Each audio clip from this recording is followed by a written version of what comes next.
உன்னோட கோவிட் சேவத்தில் உன்னோட register number எழுதுக்கு பதிலாக உன்னோட ஆன்சர் ஷீட்டில் பதிலே இருந்தால் நீ பாஸ் ஆகிருக்கலாம்.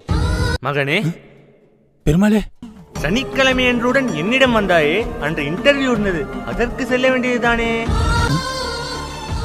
சாய்பாபா, நீ பிஸ்னஸ் மேன் ஆகணும்னு என் உண்டியில் காசு போட்டதுக்கு பதிலாக உன் பிஸ்னஸில் இன்வெஸ்ட் பண்ணியிருந்தா நேரம் பிஸ்னஸ் மேனாக தான் ஆயிருக்கலாம்ல.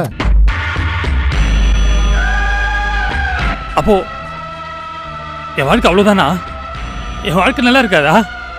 சரி, போனது போகட்டும். நாளைக்கு 9 மணிக்கு உனக்கு ஒரு ஆப்பர்ச்சுனிட்டி வரும். அதை கரெக்டாக யூஸ் பண்ணிக்கணும்னா you could succeed in your life.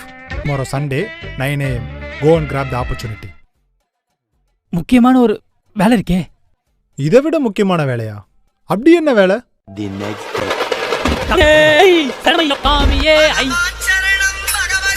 இன்டர்வியூக்கு கடவுள் நமக்கு பெரிய வேலை கொடுப்பாரு.